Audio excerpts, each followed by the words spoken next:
Good morning and happy holidays. Welcome back to another episode of the Post Game Parody Podcast. Man, out here with my dog, my brother. What's going on, Kev? How you living, man? Good, man, bro. Merry Christmas, man. Merry Christmas, my brother. We got one more day until Christmas, man. Seems like December been going by in a blink of an eye, bro. Yeah, moving fast. Just got to catch up to it. You know what I mean? Yes, sir, man. We got a couple more weeks and it's going to be a whole new year, man. There's been a lot of football going on. College football playoffs starting up, NFL coming down to a close, couple more weeks until the playoff starts. It's been a lot going on, man. How you been feeling about everything that's been going on football-wise? I think it's been very, very entertaining. I'm enjoying it. Besides the NFL, I've kind of tapped out of the NFL ever since my dog got hurt and we kind of, submitted. But besides that, man, I'm enjoying sports right now, especially college. Really, really, really enjoying that. I can't wait to these next couple games. I feel like it's gonna be some of the best we've seen in a long time. Me too. I think this college football playoff is going to be very interesting. Of course, now that we got some of the more entertaining games out the way, it's going to be a lot of head-to-head matchups that we're not really able to see oftentimes in the regular season. So I think it's going to be very fun, man. Ohio State trying to defend their back-to-back title and a couple schools trying to get their first national title in a long time. So it's definitely some high stakes to play for, man. Getting into it right now in the first game of this year's college football playoffs was Oklahoma Sooners versus Alabama Crimson Tide, man. This was a great game. This was a very entertaining game, a game that had Oklahoma come out early, scoring 17 straight points unanswered, man. That first quarter and a half looked like Oklahoma was not even looked like they were dominating that game in every aspect, man. Alabama couldn't get much going at all.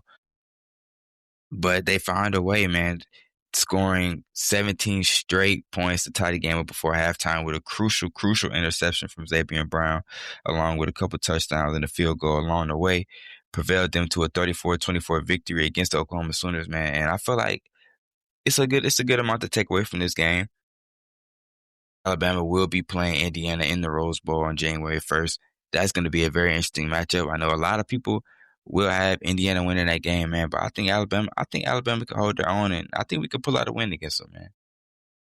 Yeah, that game against OU, I feel like a lot of the Alabama comeback had to do with momentum swinging and Right, the definitely. whole shift between halftime, whatever was said in that halftime locker room, and in the second quarter, it was really, really felt because OU only scored 7 points in the second half. So between the momentum and coaching, I feel like, is it really vaulted Alabama to win this game. I also feel like it had a lot to do with field position, man. A lot of the times in that first half, you got the ball and they were set up very nicely, whether it was because of a bad kick or the offense really not being able to get nothing going, which led to Oklahoma getting great field position, which led them to score 17 points in the first half because the defense was holding up, man, even before the interception. You know, like any times that they did score, they got the ball at the 40 or the 45 or the 35, like off those punts. And I feel like that's one thing going further into the playoffs that Alabama will have to clean up is the special teams, especially when we do punt, man. You have to pin these guys back deep, at least at the 20, because team like Indiana, their offense, they're very tactical. And if you give them good field position, they're going to make you pay for it, man. So I think that's a big thing that has to be expressed going into these next couple of weeks is making sure that like every single unit of the game needs to be up to par. And I feel like special teams is something that sometimes may get overlooked, but it's important, man, because you can't give really good teams good field position a lot. They're going to make you pay for it. Yeah, on both sides of the special teams, really, because in that Georgia game, that block punt, it really shifted everything. It changed everything. And I've also go ahead. Kick almost got blocked in this game as well. It was super close to getting blocked. We almost got another one blocked. And it kind of was in the same situation, getting down by 7, and then you have to punt again, and it almost gets blocked. And that's stuff that can literally change the game. And although we came back in this one against even better opponents, they're going to hold on to those leads, man. So that's something we got to be careful of. Yeah, and another thing is that run game, got to figure it out. You do. Got to be able to run the ball. And I like the passing from this game. We had some pretty high volume passing, but I feel like it just didn't like count to anything. Like we're getting Ryan Williams 1 reception for 5 yards. It's insane to me. Jeremy Bernard 3 receptions, 40 yards. Now I know it can't go to everybody, but you gotta get your guys in there who can really make a big step up and make a play. And I feel like if Ty Simpson's able to deliver the ball to one of those guys for at least a touchdown, if Jeremy Bernard and Ryan Williams both get a touchdown, I think them is gonna win that game. For sure, man. But I mean, Lazier Brooks, man, he's been playing great all year. He's been, for a freshman, man, he's been a great bright spot in this offense. And you can just tell that he's going to be a great player, man. 5 receptions for 80 yards, 2 touchdowns. And it's something that he's been all year. He's been clutch all year, and he's been very, very impressive. And his run after catch ability and just his ability to get open as a freshman is super impressive. And then you can just already tell Isaiah Horton and Ty Simpson, they have that connection, of course, playing 7-on-7 ball together when they were younger. You can tell that connection is still there. And Isaiah Horton is the guy that he looks for in the red zone and on third downs. So I just feel like the way the season has been going, especially later in the year, I feel like Jeremy Bernard, Isaiah Horton, and Lazier Brooks are going to be the three guys that they're going to be going with going forward. It just seems like that's kind of when it comes down to the clutch, it seems like those are the guys that they trust the most. And I feel like that most likely does have something to do with Ryan Williams' drop issues. I feel like that's something that needs to be handled more so in the offseason, just to kind of get him back on the same page. I know we have a new wide receiver coach coming in. I don't think that was on the previous wide receiver coach, Marcus Shepard, because I do think he's a great coach. But I feel like that's just something that he has to train with over the summer, man. And I feel like right now, I know it's a lot of emotions going on because he just has not been involved at all.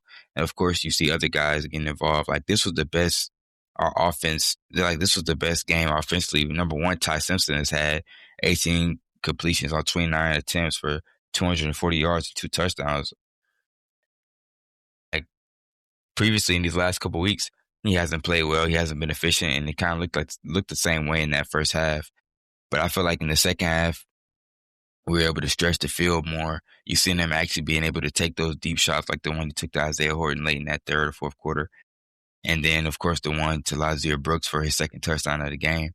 Those are like some of those things that we're going to have to take advantage on, man. Like Indiana they have a great defense. They are missing one pass rusher. And I feel like that's another thing that I want to get into, man. We have to avoid taking big sacks, especially on third down.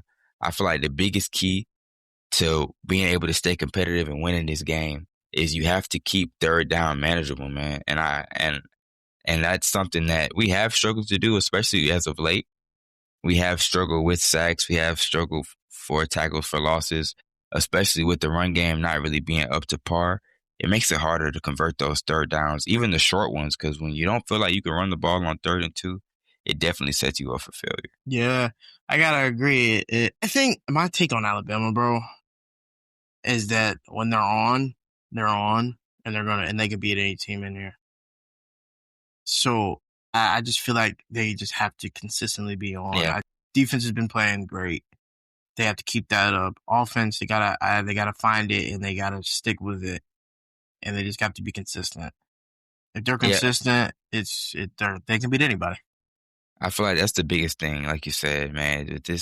With the team in general, these last couple weeks, it's even really since the midpoint in the year, has just been about really just offensive consistency, man. The defense they've been playing lights out all year, and they've just always been getting better. It just seems like whenever you need a clutch turnover, somebody on that team is going to get it, whether it's Bray Hubbard, whether it's Deontay Lawson, whether it's Xavier Brown.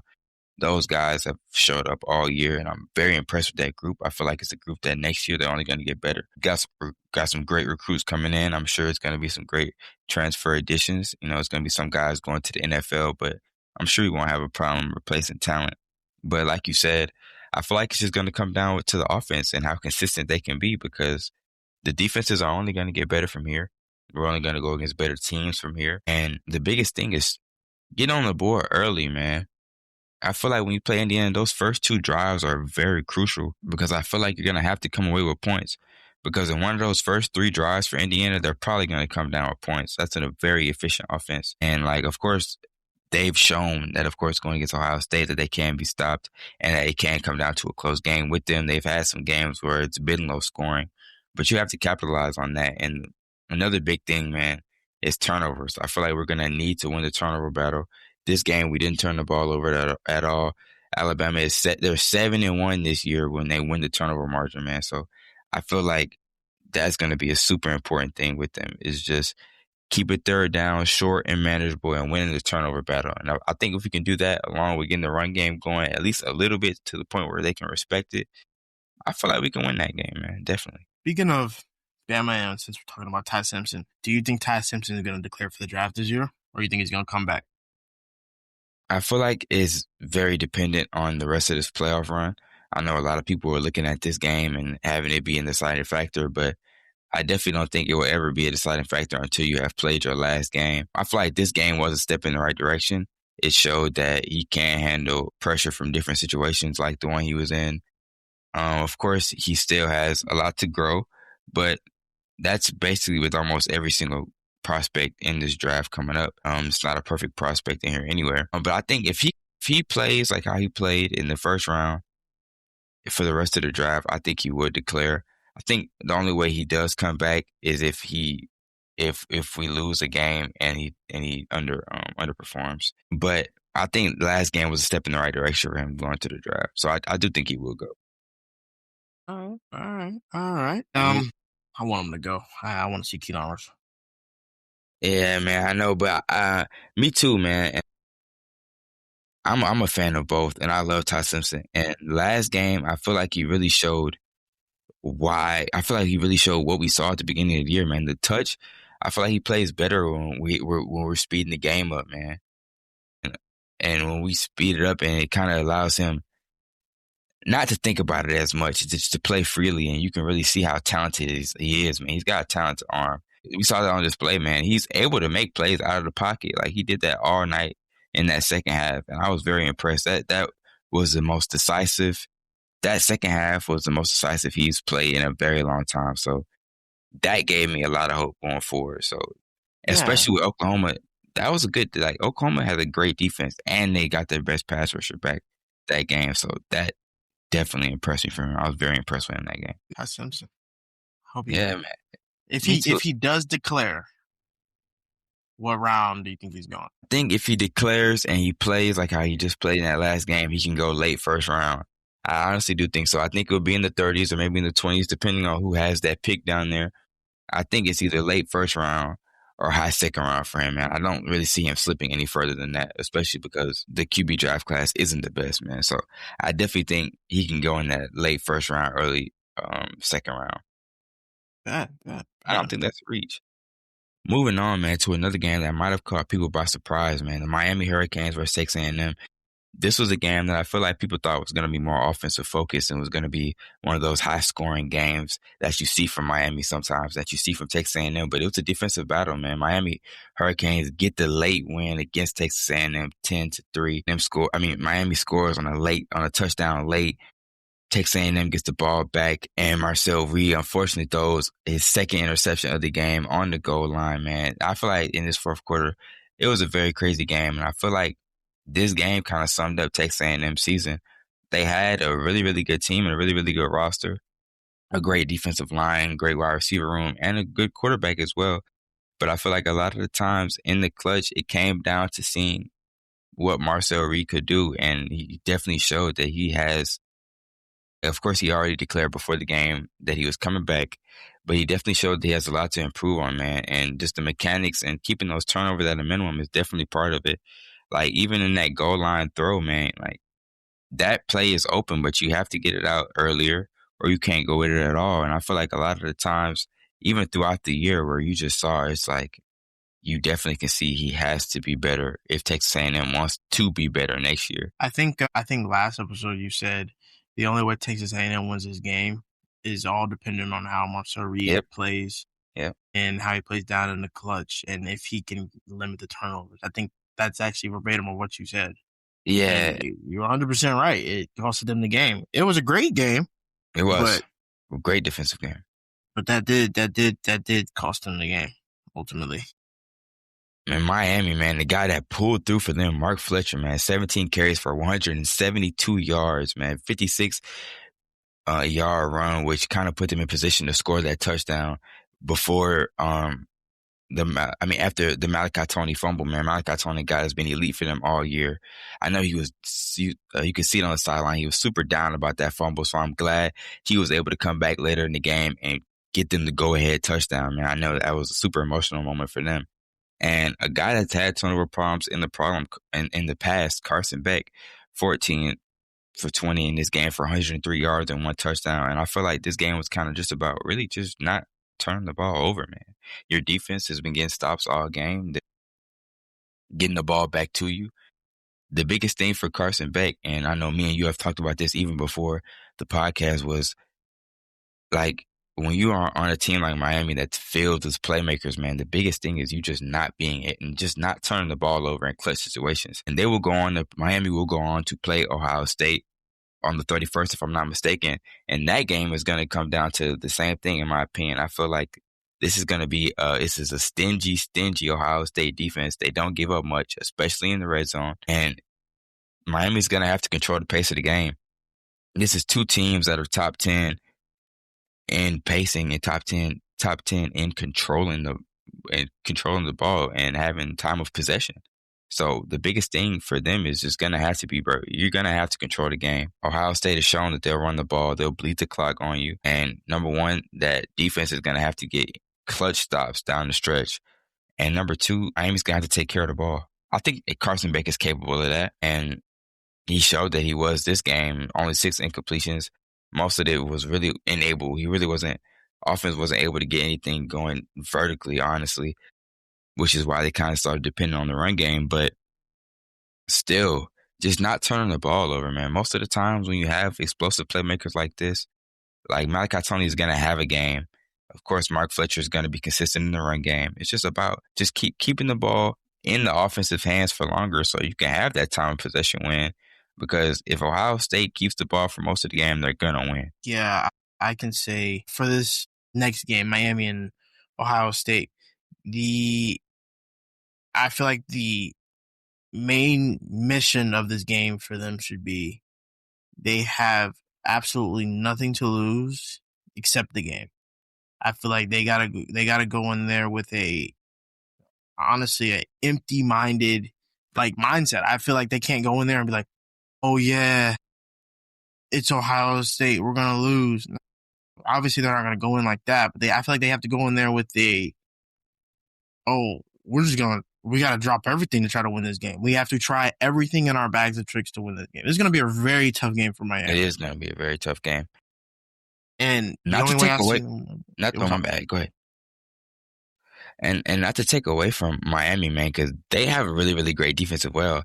I think they're going to give Ohio State some problems defensively. And I feel like Ohio State can't walk into this game thinking that they're just going to run over Miami, because I feel like Miami can show them something, man. That defense with Ruben Bain, he's been playing elite all year. He's played himself into a top 5 draft pick. He's not alone on that defense, man. They've got some corners right there. They've got some defensive guys over there and on the defensive end and the edge, and they're talented, and they're just not going to be no slouch. And I honestly feel like I feel like they can win this game. I don't have them winning. I think Ohio State will win, but I would not be surprised if Miami could come up with the technical upset. Like, they're not 11-2 for no reason, man. And this second half of the year, they've turned it on. They've been consistent.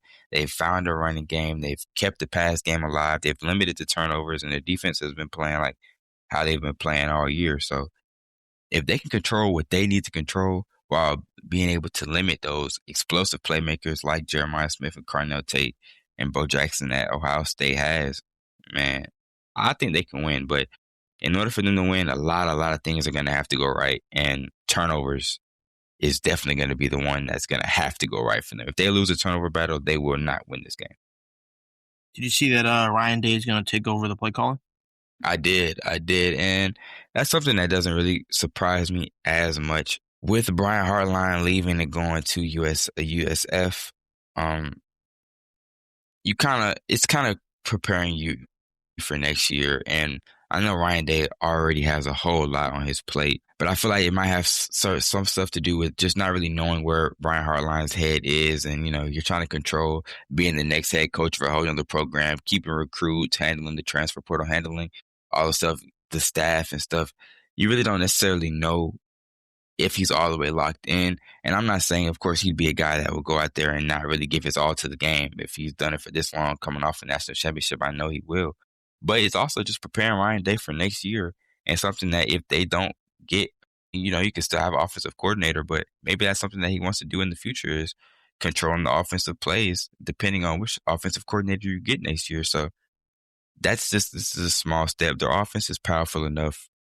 And although they have a powerful offense, a lot of it comes down to just being able to execute. Ryan Day has been a coach for long enough. He's controlled this team. He's experienced. He's had playoff experience. He's won a national championship last year. He knows what he's doing on offense. If I were Ohio State fans, I wouldn't worry too much about this. It will be interesting to see his, first big time calling plays, to my knowledge at least, this year. I don't really know if he did it last game, but it will be interesting for his first time to be against his Miami defense. And I feel like that's something that Miami might be able to take advantage on. But man, we'll see. I feel like seeing kind of just if the offense is kind of the same or if it has a little bit different kinks to it, it will be interesting to see. And I feel like it'll really determine what the limit and the caps this offense will be moving forward this year. But that team is talented enough to where I don't think it will affect too much. One thing I can really see it being a factor is just those clutch situations and just you having an inexperienced quarterback, and then switching the play caller in the playoffs. That could be something that could be bumpy going down the stretch. So it'll be interesting to see for sure. Yeah, 100% agree. I think Miami, to see what you said, I think Miami will try to abuse that a little bit, see what they can do. Yeah. So Ryan Day mess up his head up. We're going to see how good of a coach Ryan Day really is as a signal caller. So yeah, I'm excited to see that game.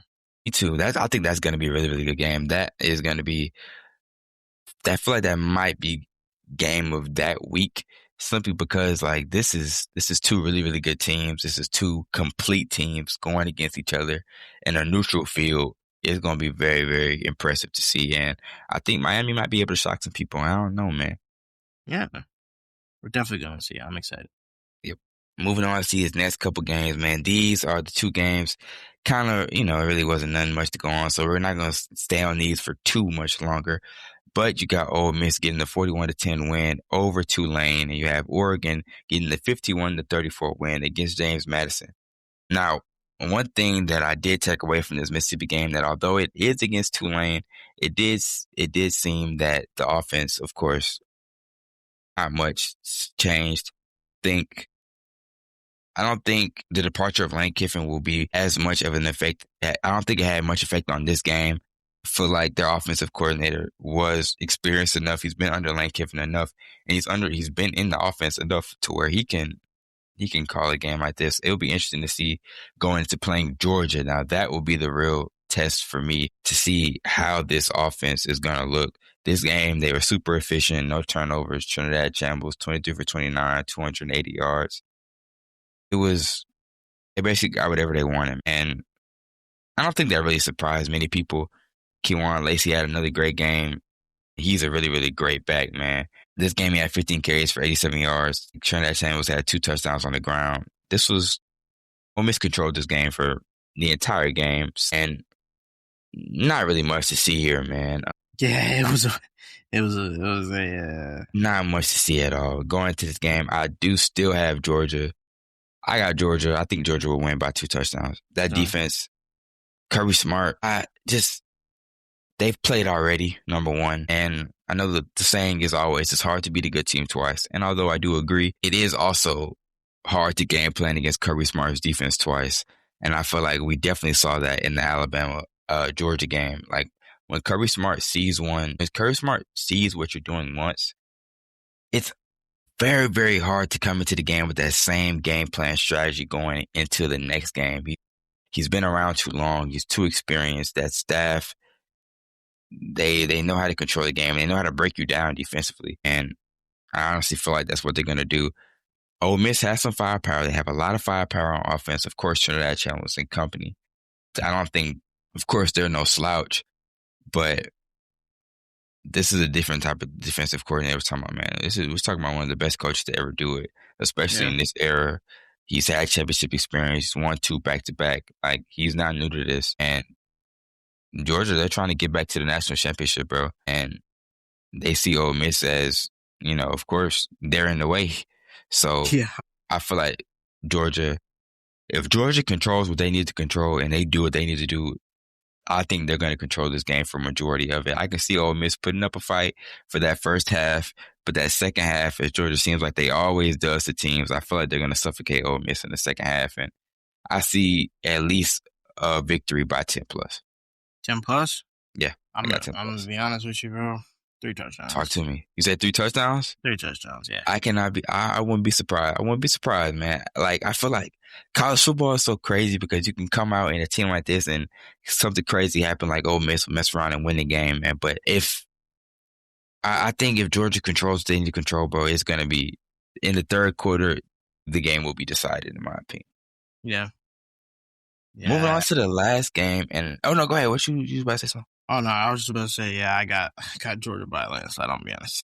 Yeah, man, I think that Georgia defense, that defensive line, those corners, they're so physical, man. And I know, yes, it is hard to beat a really good team twice, but I think Georgia will be able to pull it off. Now, moving on to the next matchup that I think is the most interesting, and not necessarily the Oregon-James Madison matchup, because that matchup, we saw everything we needed to see from Oregon. Big plays, Dante Moore and company controlling the offense. One thing that will be interesting about Oregon is seeing, with DeCorey and Moore being back, and seeing if they can get Evan Stewart back by the time the next game plays. He's been a guy that's been out the whole year. He had an offseason injury. Guy that played last year and was a big spark for them, and he hasn't played for the entire year, and he was doubtful for the last game. He's been practicing, he's been warming up, so the game is on January 1st, so it'll be interesting to see if he's able to play in that game. I think that would be a big factor. But this is a game, the Oregon versus Texas Tech, game. I think this is the one where I want to learn more about this. I kind of want to know. I don't really know who I have winning this game next. I'm leaning towards Texas Tech just because of how stingy that defense has been. Julio Rodriguez, you got Bailey, you got an explosive offense with a quarterback that doesn't, that's efficient and that can really do it all. I'm leaning toward Texas Tech, to be honest. I am, especially coming off a bye. That defense has been elite, bro. And I don't really see it stopping. If I were to just give a blind pick right now, I would say I have Texas Tech. However, Oregon has an explosive offense. Dan Lanning and company, they know how to put up points as well. So, and fast. Yeah, very, very fast. Very fast. That's the thing about them, bro. If you mess around and let them get the ball twice, 3 times without you scoring, bro, you can see that game get out of hand super quick. Then they're like a fast tempoed offensive team, man. And it reminds you of a team like when you play basketball and you don't score for 3 possessions and they hit 3 straight threes on you, bro. And that's kind of what it feels like going against them sometimes. And of course, we saw that in this game. This is like literally what happened. And that game got out of hand so fast. Of course, it is James Madison, but also it just showed how dominant Oregon can be. And of course, with Dante Moore saying he's coming back for another year, it'll be interesting to see how they're going to be next year as well. Now, I'm not going to lie to you, bro. I'm surprised, Jamie, you've put up that many points against them. I am too, but however, I think it was during the second quarter or halftime. Oregon sat most of their guys on defense, most of their important guys. So I feel like that allowed JMU to get a little bit more wiggle room. And I feel like they also kind of stopped putting stuff on film in that game. You don't want to put too much on film in a game that you already know you're going to win by 20 plus. So I feel like that might have had more so to do with it as well. They scored so many points so fast, bro. Bro, I wasn't even able to watch this game live. I was at work and I checked the game and it was 14 and then it was 17 and it was 28. And it's like, bro, it's like they score super quick, bro, and they're super efficient. Dan Lanning has his offensive scheme and offensive game plan, offensive coordinator, a very, very underrated offensive coordinator. They can plan. They can scheme up big play touchdowns in an instant, bro. And it really always keeps them in a game because of their home run ability. Yeah. It was so fat. Like I'm not even trying to exaggerate. It's like all the points came at one time. It was so many points. That's honestly how it felt, and that's overwhelming. So it'll be interesting to see how that big play offense can go away with a stiff ticking play against a defense like Texas A&M that doesn't allow much big plays. And that'll really be interesting to see. I feel like it's going to be a big chess match game. Talking about another game that isn't a playoff game, but two great teams going at it, Texas and Michigan. They do play Wednesday, December 31st in the Citrus Bowl, 3 p.m. Who you got in that game, man? Texas versus Michigan. I'm pretty sure everyone's playing. I'm pretty sure Bryce Underwood and Archman is playing. I'm not 100% sure on that. But if all starters are playing, for the most part, of course, without the exception of C.J. Baxter, which did hit the transfer portal, who you got in that game? I want Bryce Underwood. Okay. But I'm going to have to go with Texas. Me as well. I'm going to have to go with Texas. There's everything going on with Michigan right now. Texas was a playoff team at number 14. Yeah. That offense, like that team has only gotten better in the second half of the year. They got better every single game. That was a team that I felt like if they got into the playoffs, they were going to make some noise. I think they can. I think they're going to win probably by like 14, to be completely honest. 14? Yeah. It's too much drama right now in Michigan. Honestly, they should have did what Notre Dame did. They should bow out on this. Yeah, should have bowed out. They should have let Notre Dame play this one just so they can play a playoff team and make them happy. I feel you, man. To wrap up these playoff games, you got Miami and Ohio State playing Wednesday, December 31st. You got Thursday, January 1st, Oregon and Texas Tech playing. Thursday, January 1st, Alabama and Indiana playing. And Thursday, the last game of the day, January 1st, Mississippi and Georgia, a.k.a. Ole Miss, playing at 8 p.m. So those will be the playoff games in these next coming weeks. Definitely going to be a lot of fun football. Speaking of fun football, Thursday night football. Seattle versus L.A. in a game that basically decided the division, man. Seattle getting the late comeback win, 38-37. This game had everything, bro. If you like running, if you like passing, you like interceptions, you like defensive getting stopped, this game had everything. This was a super, super entertaining game and like very, very controversial game, especially with the 2-point conversion. Like this game was very fun to watch, man. Two explosive offenses. I think Matthew Stafford put a bow on the MVP campaign today, man. And wow, Ohio, this is off topic, man, but Ohio getting the win against UNLV. Sorry to throw you off there, bro, but yeah, 10-17, dog. Dang, UNLV. Dang. I got nothing. That is surprising, man. Ohio getting a win in a bowl game, man. Who'd have thought? The Ohio Bobcats. Yeah. Sorry about that. Keep going. What are you saying? Oh, nah, man. This game was super fun, and I feel like this. Like I said, I feel like this game put a bow on Matthew Stafford's MVP campaign, man. He had an incredible game, man. You can't even really put it into words, man. 460 yards, 3 touchdowns, no interceptions. He played elite, man. For him to be his age and still playing like the best quarterback in football, he's got 40 touchdowns on, if I believe, 5 interceptions on the year. This was his MVP game. Even in a loss, he showed that he's every bit of the MVP. And speaking of, man, Puka Nacua, maybe a future MVP, 12 receptions, 225 yards, and 2 touchdowns, bro. He just seemed like he was always open. Yeah, he was. It did not even seem like he was always open the entire game. I got a lot to say about this game because, in my opinion, this game was very controversial. I think why. The 2-point conversion. Firstly ruled incomplete, then reversed ruled a fumble, which allowed Seattle to recover it for the 2-point conversion, which ended up making it, if I believe, making it a tie game or making it a 1-possession game, and then Seattle eventually coming back and getting the win.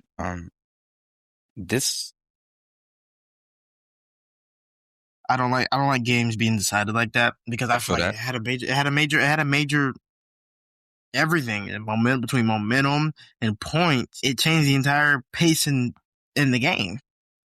Mm-hmm. Because it was just 2 points, but it was obviously a valuable 2 points because then they went into overtime after. I do think it was the right call, though. I feel like when you review it and when you look at it, it was a fumble and it was a backwards pass, and I feel like it was a play that if it isn't called, then that's unfair to the Seattle Seahawks as well. because I mean that's technically in the rules and the whistle wasn't blown.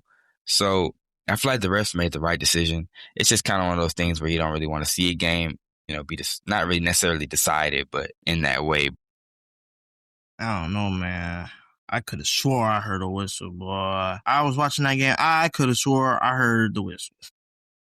I don't know. And I think this kind of really summed up the Sam Darnold experience, man. Sometimes just in games in general, you have two costly interceptions, two interceptions where the defense completely fooled him into throwing the ball straight to him, with kind of deciding where he was going to go pre-snap, which the defense picked up on, and also just him being able to make clutch, timely throws in the fourth quarter. Like he and JSN in that second half, they were on the same page at all times. And it just showed like he's clutch and he's a winner. And I feel like this Seahawks team is going to go as far as he takes them. In the playoffs, he will have to be clutch. He's going to have to make big time throws. He's going to have to keep the ball. He's going to have to stay away from turnovers like this. And like the last game against the Rams, he throws 4 interceptions and they lose. And that's what you could point to for the game being a loss. And this one, he throws 2 interceptions, 2 touchdowns, and they get away with the win this time. Of course, in the playoffs, in a different environment, that might not be the case. And he's gonna have to control that, but he's gonna also just gonna have to keep doing what he's doing in the clutch and being able to be the guy that can keep that offense consistent. In these last couple games, the offense has been dry, especially against the Colts and games before that, and it's kind of been questioning them, not really being the best at getting the JSN the ball earlier in the game.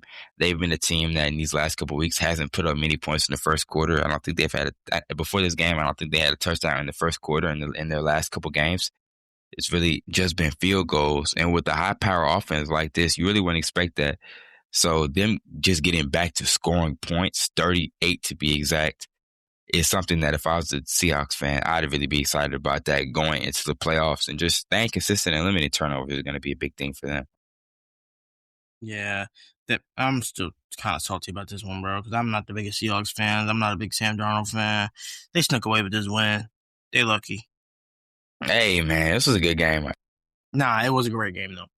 Yeah, this was a really good game against 2 great teams, 2 great quarterbacks, 2 elite wide receivers. I feel like they're going to be neck and neck for the offensive player of the year. Of course, Jonathan Taylor is, his production has kind of died down a little bit. So I feel like JSN and Puka Nacua will be the 2 offensive player of the year candidates. And I feel like these are 2 guys that when their careers all said and done are going to have multiple accolades, including offensive player of the years and et cetera, if I'm being honest. Yeah, I'm with you. And that entire division, those 2 teams, they would definitely meet again. Yeah, man. Oh, definitely. They'll meet again. It's extremely tough division between the LA Rams, Seattle, and the 49ers, the 3 elite teams. And it's just crazy that you've got that much, that much winning football in one division, honestly. Yeah. NFC playoffs is going to be, I think it's going to be the most interesting one, because AFC's not looking too good. Well, it's not looking bad, but NFC, I think we might take it this year. I can definitely see the NFC being a team that takes it all the way this year. We've got a lot of great teams in the NFC. You got LA Rams, you got Seattle, you've got Chicago, you've got Philly, you've got a lot of really, really great teams. But in the AFC, you've got Houston. They've been a team that's been elite this year. You've got Buffalo, you've got the Bills, not the Bills, the Patriots, of course. So it'll be interesting. I feel like, you got Denver as well. So I feel like, we'll see, man. I feel like the playoffs are going to be a lot of new faces, a lot of new teams. And honestly, it will be very, very interesting to see, man. Another game that got my hopes up, of course, as a Philadelphia Eagles fan, getting the win 29-18 over Washington. I feel like it wasn't really necessarily the scoreboard that got my hopes up. I feel like it was more so the execution, man. Being able these last couple games to get Saquon and the run game going, getting Tank Bigsby some more touches, and just as a whole, just keeping the offense consistent. These last games, although it has been against inferior opponents, the offense has been consistent, and that's what I liked. It's been efficient.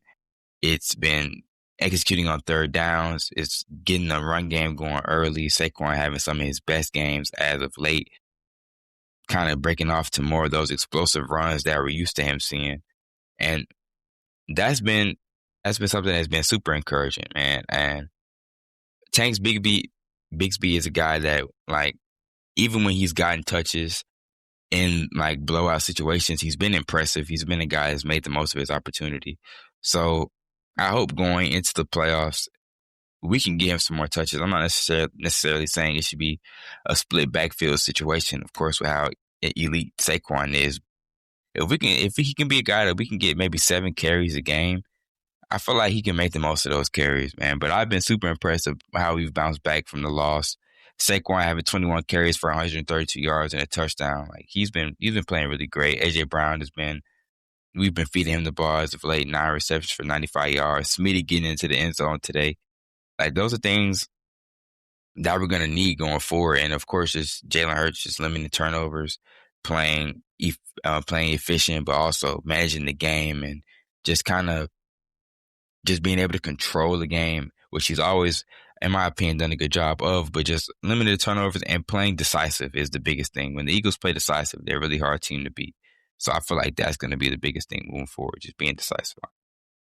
Did the OC call the plays? Or did Nick Sirianni do it?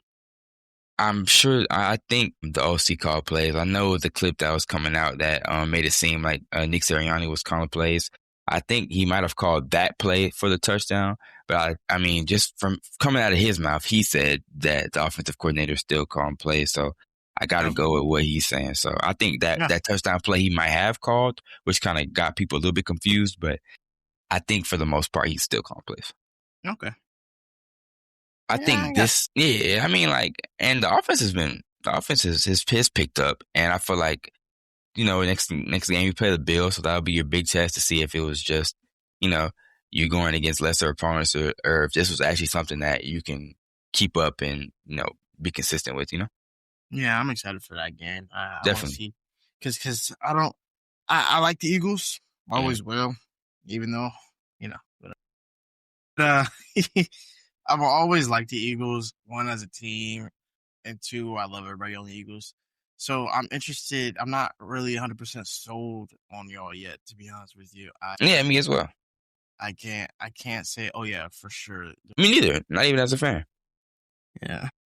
Me neither. We have to show consistency before I can say that we're 100% a team that is going to make it really, really far. I have to see the consistency with the offense and the pass game, along with the rush game as well. So until I see that, I can't say much, man. Not at all. But moving on to, in my opinion, the game of the week, man. Me being a big, huge Caleb Williams fan, this made me happy, man. Chicago Bears going against the Green Bay Packers, man, for their second time this week. They split the series 1-1, with Chicago getting the late overtime win, 22-16, against the Green Bay Packers, man. This game was elite, and I feel like this game showed why I still believe that Caleb Williams, when it's all said and done, behind Drake May, will have the second best career of that draft class as far as quarterback wise. I feel like, in my opinion, I was the guy that even after Jaden Daniels won the offensive rookie of the year, I felt like still that if Caleb Williams got behind a play caller and an offensive mind that could unlock that consistency in his game that he still has to improve on, I feel like he can be one of those elite quarterbacks. And and in my opinion, this isn't still recency bias. Jaden Daniels is elite. All three of those guys are elite. They're franchise quarterbacks. They're future champions for sure. But I've always been a guy that just feel like Caleb Williams is that difference maker I feel like he has that arm talent and that ability that not many quarterbacks in the league have. And this game showed that game winning touchdown to DJ Moore for the win was an elite throw, man. Not too many guys in the league can make this throw. But something that I will note from this game is Jordan Love going down early and Malik Willis coming in and controlling the game. He went 9 for 11 for 121 yards and 1 touchdown. And every time he comes into the game, he controls the game and he keeps the tempo going. They don't miss a beat when he gets into the game. He's decisive. He's improved so much with Matt LaFleur and Jordan Love. And you can just tell, bro, just the stuff that how he was playing on the Titans, even although it was a worse team, just some of the mistakes that he was making and just the accuracy issues and just being more decisive, being less decisive then than he is now. You can just see it. His gameplay has changed and he's able to process much more things. And he's a future starter, man. Someone is going to make him a starting quarterback. I can see that right now. Yeah. I feel like he proved himself this game. I'm going to be honest. Definitely. he proved himself this game. Star quarterback going down, unfortunate, but he definitely showed out. He showed he belonged in this league because I For feel like there's a sure. lot of doubters. He was in Tennessee, right? Yep. And I feel like he didn't really get a real shot at it, but I think he's definitely proven himself. I would not be surprised if someone like the Jets goes and picks him up. I can see that. I definitely can see that. I feel like he'll have to be surrounded by some much better play callers. I feel like the Jets have to figure out internally what they have going on before they try to, um, try to build up a better roster. But I feel like he can be their consistency at quarterback. I can definitely see that. Now, I have a question for you. What do you feel like the cap to both these teams are? Of course, with Green Bay is dealing with a whole bunch of injuries now, of course, with Michael Parsons. So not necessarily them, but the Chicago Bears. How far do you think you can see them going in this playoff run? The way their conference is set up, bro, I think unfortunately they're gonna bounce out. Okay. But not only did they show what they're going to be in the next couple of years, but they've kind of proven themselves in their conference besides Green Bay and them. I feel like the Lions, they're always going to be there. Yeah. But recently, you know how they've been this year. It's been especially with the defensive problems that they've had. Yeah, it's been a little rocky. So I gotta exclude this from them. I gotta kind of exclude them from this. But I think they're gonna have the upper hand on Green Bay for the next couple of years. Because they're only going to improve. I don't see them getting worse. No, they're definitely going to improve. Yeah, definitely. So, yeah, I unfortunately I got them bouncing out first round, but I think it's not just going to be a blowout bounce out. It's going to be a really really good game bounce out. I think I could see them sneaking in. I think I could see them winning a game or two, man. I don't know about two, but I think they can win that first round game. Ben Johnson having playoff experience from his time in Detroit. You know, you got a young quarterback, you got a young team in general. But I feel like this is just like the offense has still much more to get better. They still have to unlock Luther Burden more as he's an elite wide receiver. You still have Caleb Williams that will only get better, that will only get more decisive, that will only get more accurate. The sky is the limit for them, and that team. I feel like they're going to keep their core stick together. You got Kyle Monangai. You got Swift, who's been playing much better football as of late. So that's a young team, a young defense, and they're only going to get better. These next couple games, we can go ahead and speed by these a little bit. You got the LA Chargers taking care of the Dallas Cowboys 34-17. Dallas being a team that I feel like they have George Pickens, CeeDee Lamb, and Dak, you've got your core right there, but it's a lot more they have to figure out, especially defensively with this team. They've got a lot to go, and they're only getting older. So it'll be interesting to see how they can handle these next couple of years. I'm gonna hate saying this, but I kind of like the Cowboys this year. Me too. They've been very entertaining. I like their whole kind of identity they got going right now. I'm enjoying it, but I'm interested to see how they're going to be next year. See what changes they make in the offseason, if they make any. But I don't hate them, even though their record's a little weird. I don't hate them. I kind of like it. I can respect that. Tennessee versus Kansas City Chiefs 26-9. Not much to see here, man. Kansas City Chiefs season over for them. And same thing with Tennessee. A lot of the guys not playing for the Chiefs, and Tennessee just kind of getting the morale win. Another game. I will touch on this one a little bit, but the New Orleans Saints versus the Jets. Saints get the 29-6 win over the Jets. Tyler Shuck has been playing some good football, though. I've been impressed with how he's been playing. For a rookie, I feel like he's looked the most ready out of most of the rookie quarterbacks this year. He's been a guy that was older and in the draft got a lot of hate, but he's been playing some really good football. Like 30. But honestly, bro, like 6'5", 220, I feel like he was a guy that people who might have kind of hated on too fast, bro. Like 6'5", 220, he's got the frame, he's got the arm, and some of the throws that he's been making he's been pretty impressive. I think the Saints have found their quarterback. I think Spencer Rattler is another good quarterback. I think if he can go into a situation like how Malik Willis went into, where he can actually learn with the team, around a team with structure, he can be another starting quarterback for this league as well. But I feel like Tyler Shuck for the Saints is going to be the guy that they're going to try to build around with Kellen Moore. And if they can get some more offensive weapons, of course, you got Chris Olave bouncing back and being the receiver that everyone know he can be. So think the Saints got a little bit something built in our offense. They got to build around it, and they've got a much longer way to go. But I'm gonna say this: I think Tyler Shuck in these next couple of years can be a quarterback that we're gonna look back on. And we're gonna be like, "Damn, we might have overreacted a little bit too much." I'm gonna say that. Nah, man, it is not showtime. It is not showtime at all. Hey, man, I'm watching He's a him good play. backup. Bro, watching he's a starter, bro. Watching him play in these last couple games, he's completely changed my mind. The arm talent is there, bro. And 6'5", you can't teach that. He's athletic too. He can move in the pocket. He's got the arm. I feel like in the right system, bro, he can be a guy that can win. He's had the best record. He's the first QB to, from this draft class, I'm pretty sure, to win 3 games in a row. He's been controlling that team, and they've took down some pretty impressive competition with him. So I don't know, man. I feel like in these next couple games left in the year, we definitely will see. But I wouldn't be surprised if in these next couple games he can wake a lot more people up and show that. Like, he's got the experience. Like, we joke about his time in college, man, but he's got the experience, and he's shown. And like in the 2-minute drill that he had against against Tampa Bay the last game, like, he's showing that experience. And I feel like that's kind of what the Saints need. You're a team that's kind of still trying to figure out what in the world they got going on. You got Kellen Moore as your first year coach. You don't really have time to really build up a younger quarterback, and you need a guy with some experience. So that's what they have in him, man. It'll be interesting to see what they can do going forward.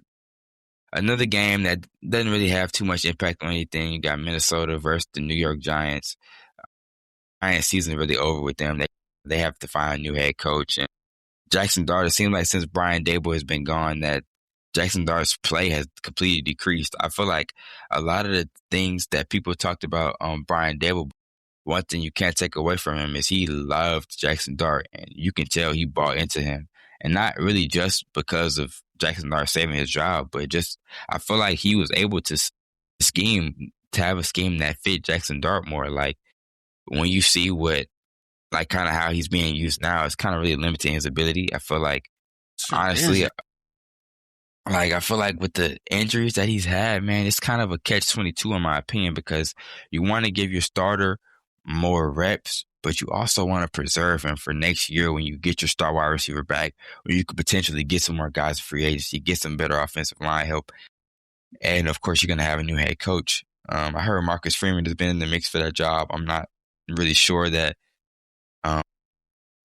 From what I've been hearing, they've been trying to get a defensive-minded head coach, but in my opinion, I don't know. They've got some studs on that defense, so I can see why you would want to get a defensive-minded head coach now that I think about it. But Jackson Dart has showed that he can be a quarterback for this league, and that he can be a dang good one too. So I watched that game. I'm not that big as Jackson Dart fan, but I hated watching that game. They ran the ball so much. Jackson Dart threw like little baby passes, and the game. It looked like they just I'm sure they didn't. Game over. Yeah, I'm sure they're really just trying to get the season over with in general, bro. Like, Jackson Dart 7, like, he took 13 passes all night for 33 yards, bro, and an interception. That's bad. It's very, very bad. Terrible. And, like, that can't happen. And, of course, this year is a wash for them. So I'm sure they're not really putting much into going in week by week. A lot of the guys' jobs that are kind of decided that they're going to be gone are already gone, or probably will be gone soon. So they're just trying to refresh and get ready for next year. You'll have Malik Neighbors back. There's some talent in that wide receiver room, and I feel like they're going to definitely go out and get some more. I can see them getting a guy in the offensive line that kind of help this team out a little bit. Going forward, as these games start to end off in the regular season, and you kind of got that time between the playoffs and all that, we'll be bringing more content about who we can see going into different teams, and what players we can see going into another teams, and what players we think that will be signed in free agency to certain teams, what certain teams might need in the draft. So it'll be super fun, and the draft will be a super important thing for the Giants moving forward. So that's going to be something they're going to have to hit home on. Yeah. And speaking of hit home, man, this is a pick that this next game, Carolina Panthers versus Tampa Bay. And if I'm not mistaken, man, last game I called the Carolina Panthers getting the win against Tampa Bay, man, and they're in charge of their division now. And I feel like at the beginning of this year, not even necessarily before the season, just at the beginning of this year, man, if you'd have told Panthers fans that they would be in charge of their division sitting at 8-7 and looking at being into the playoffs, they probably wouldn't have believed you, man. And they've been playing some great football. And like I said, they've been passing the ball much more. You can see that they're trusting Bryce Young much more to play turnover-free football. They've getting the ball to Tevin Miller more. He's close to 1,000 passing yards. 1,000 rushing yards. Receiving yards. Excuse me, on the year. I think he's my offensive rookie of the year. I think he'll win it. Had a touchdown in this game. Had 73 yards on 6 receptions. Bryce Young, another game with no turnovers, 2 touchdowns, 191 yards, and so many clutch throws. Man, he's a dog, and they're only going to get better. Carolina Panthers, that being, they've got a great defense. They're stingy. They've got a young offense. And I feel like next year they're going to get even better, man. Bryce Young is going to learn even more. And they're going to be a pretty tough team, in my opinion, these next couple of years. I feel like they're one piece away from making that biggest launch and leap into being the team that's going to consistently be in the playoffs. But this isn't a fluke, man. They're finding something. And they might not find it all the way this year, but in the future, they got something, man. Yeah, I think Bryce Young, he's really growing into his abilities. He's always been a great QB from his Bama days, you know what I mean? But in the NFL, I feel like he's really blossoming. He's really showing his talent, getting he's getting more of a green light. They're trusting him more. And I love Bryce Young. Me too. I love when Bryce Young plays some turnover-free football, because with the defense that they have, if they can avoid turning the ball over, especially multiple times, they're going to win. So it'll be fun, man. It'll be very, very fun. I'm happy for Panthers fans. I'm happy for Bryce Young. So it'll be interesting to see what they can do. Going on to another game, man. Buffalo taking care of business against Cleveland, 23-20 in the game. I don't think many people expected it to be this close. After the Bills scored 13 in the second quarter, they scored 3 in the third and none in the fourth. This was kind of a, low-scoring affair. And I feel like not really too much to see here. I feel like the turnovers from Shedeur Sanders was kind of a thing of him kind of learning that you don't always have to try to, especially when your team is as bad as they are right now. I feel like he tries to force things to try to make, those plays to win them games, which you respect.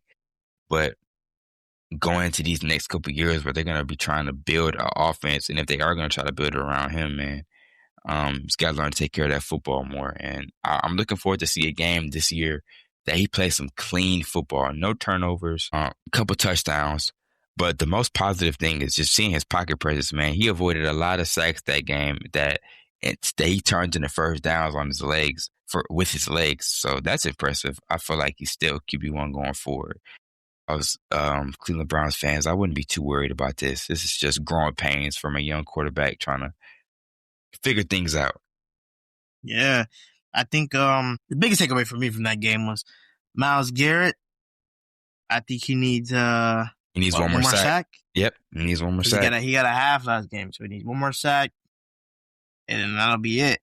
So I'm excited to see that. I think he's definitely getting that. Definitely. They're going to try. The team they play is going to try to limit them, but hey, you can't limit that guy. He's a beast. Nope, you could not, man. Moving on to this next game, man. Cincinnati taking care of Miami. Quinn Ewers getting his first start. In the first half, it looked good. In the second half, it showed went kind of rocky. I feel like he's a guy that, with under the right help, he can be a solid quarterback. He's got the arm talent, but, he's young with not many steps, so I wouldn't make much of this. Cincinnati takes care of them 45-21.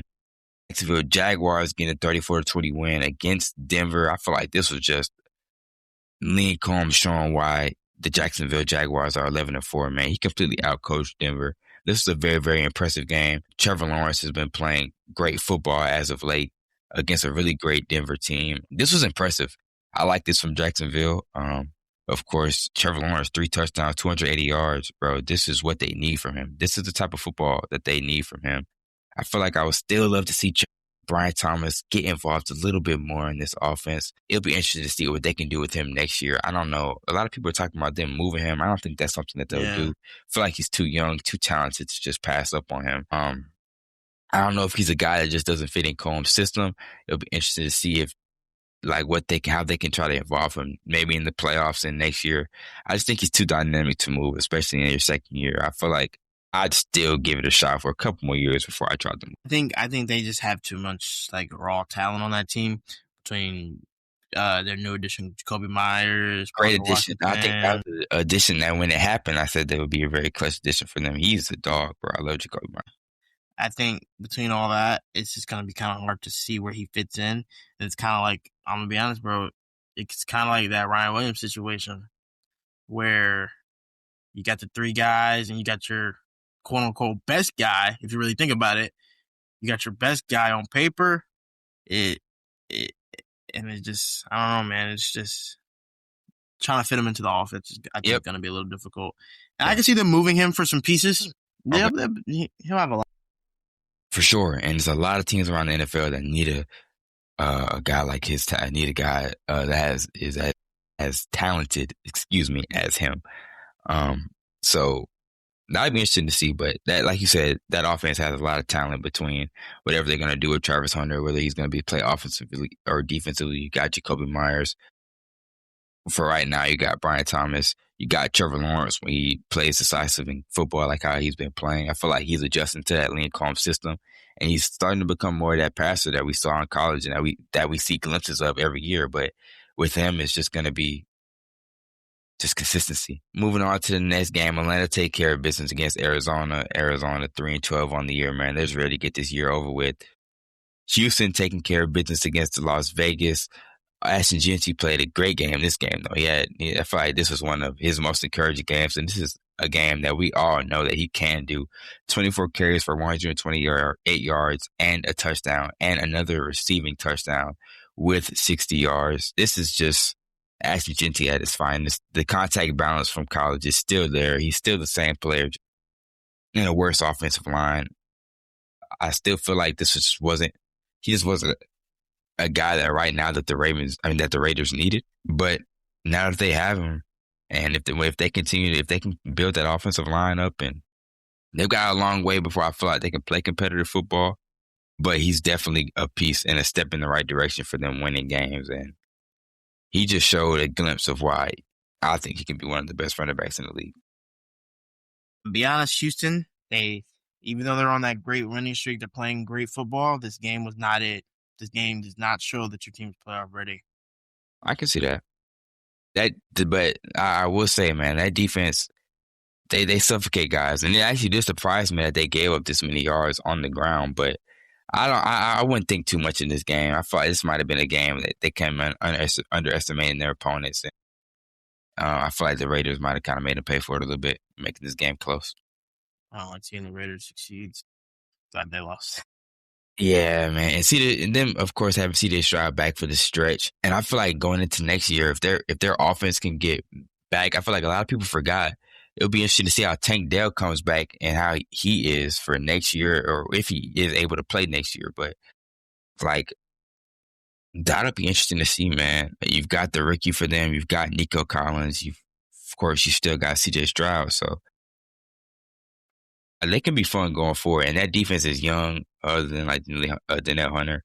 They're elites, bro. That pass rush is elite. Those corners are physical. Those safeties are physical. They're elite.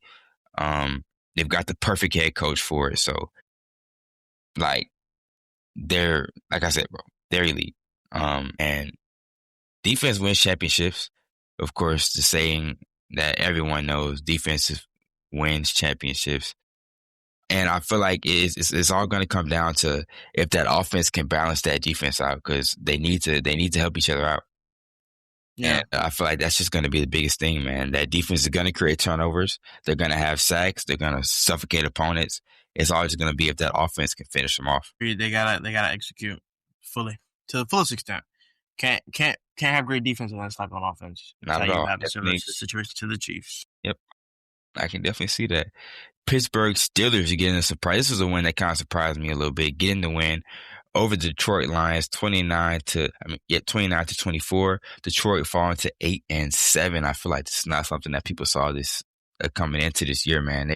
at all. They've had injuries. They've had injury issues. They've had defensive issues. I feel like they kind of got to settle that cornerback room down a little bit. They need a consistent DB1 for them, man. Pittsburgh doing the usual. Pittsburgh 9-6 looks like they're gonna make the playoffs. Aaron Rodgers has been playing great ball as he always will. This is disappointing to see, especially from Detroit. But I feel like if they can draft well, they get healthy next year, and if they can fix some of those problems in that DB room, they'll be right back to contention next year. I'm sure that Dan Campbell will still be calling plays. It seems like he's been doing a solid job at it. It doesn't look like they'll have Demo next year. It looks like they'll just have Jahmyr Gibbs. It's kind of seeing that they've been looking to trade him. It seems like he's been looking to move on and kind of be more of a feature back. So I feel like they might be without him next year, but I think they'll still be good. They'll find another power back that they can get to kind of balance Jahmyr Gibbs off. It will be sad to see, man, no Sonic and no more Knuckles if they do move on, but, Yeah. That's what comes with it sometimes, man. You got two backs that deserve running back one carries, but only one can get it, man. So that's just what happens sometimes, to be honest. And I love David Montgomery, but it's hard. It's hard to take the ball out of Jahmyr Gibbs' hands when you know what he can do. You know what I mean? Yeah, and honestly, David Montgomery hits free agency. How does a Jeremiah Love ex David Montgomery sound? I wouldn't be too mad at that, bro. He got the power. I could definitely see that being. It just all depends on like how much you would want, and got to make the money work. Yeah. Last two games of the week. This is two interesting games. One not being as close as the other, but New England getting the comeback win, 15 points in the fourth quarter to beat Baltimore Ravens. Lamar Jackson comes down with an injury, man. But I feel like the biggest thing is Derrick Henry not getting the ball in the clutch seems like to be a thing when the Ravens lose these close games. Them not feeding Derrick Henry in the clutch, it really has me questioning, bro. I just don't understand that move by Harbaugh. I feel like it has a lot of fans questioning, along with Zay Flowers, man. Like, I feel like he's really let them down. He was their leading receiver this week, along with on the year, but the clutch fumbles, man. It's happened before. It happened this game. It's been a thing. Mm-hmm. You gotta take care of the ball, man, and that loses games. Like, but just going back to Derrick Henry not getting the ball, man. 18 carries for 128 yards and 2 touchdowns. He's one of your best players. He is your best player when Lamar Jackson isn't on the field, as he wasn't. It just kind of seems like something that you would lean on this run game. Although the passing threat might not be there as much with Lamar Jackson not playing, but Derrick Henry's Derrick Henry, man. In the clutch, he's going to be a guy that I would lean on. But is in regards to New England, 12-3 on the year, still some stuff that they got to clean up, in my opinion, if they want to be a team that can go deep in the playoffs. They've shown how elite they can be in the fourth quarter and earlier in the year, but they've also shown that they've got some things that they can clean up to where they can lose to a team that you might not expect them to. So these next couple games are going to be important.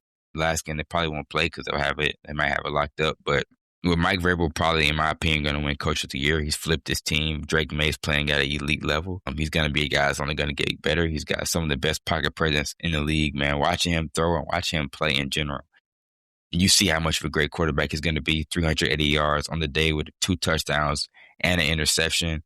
You got Travion Henderson. If I'm not mistaken, he got hurt this game, right? Yes. He did get hurt, so that sucks. Yes. That's a big blow for them. That sucks, man. But Stephon Diggs playing some great football, man. Yeah, he is. 9 receptions, 140 yards, man. That's impressive. He's going to be a guy that Drake May is going to depend on in the clutch if they want to make a playoff run, man. So we all know what Stephon Diggs can do, and even though he's older, man, some guys just got it, man. His ability to just find the soft spots in the zone and just being that reliable guy for Drake May. Like he said in the post-game interview, they've got that connection, they've got that trust, and that's going to be something that they're definitely going to be able to build on going into the playoffs.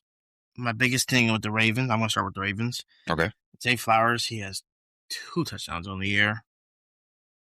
Lamar Jackson or not, he gets to a point. 2 touchdowns is crazy. Got to give him the ball. I agree. A touchdown situation. That's you're not going to win like that. I agree. You've got to get the ball at Derrick Henry in the clutch, man. And that's been something, like I said, that's been a theme with them not getting him the ball in the clutch. And that's got to be frustrating for him as well as the team. So that's something that they have to fix. The Ravens, I'm looking forward to next year. I feel like, they got to make some changes, maybe some coaching changes. It'll be interesting to see what they can do, or we're seeing what they will do. But there's Ravens will be the Ravens. I think they'll be back next year. Of course, Lamar Jackson's been dealing with injuries all year, and him being healthy and that team being able to come back. But you got Derrick Henry only getting older, man, and you can't keep wasting, a year because you don't know how many he might have left, man. But a guy that nobody thought had any years left, but he's coming back, and he's actually been super impressive, man. It's actually been super crazy, man. Phillip Rivers actually had a really good game last night, man. Although they did get the loss 48-27, he did throw the pick six. But I'm not going to say he had a really good game. But for his age, he had a really good game, bro. Yeah. And those 2 touchdowns that he had, you could tell, like, once you got it to a certain extent, you really never lose it, bro. You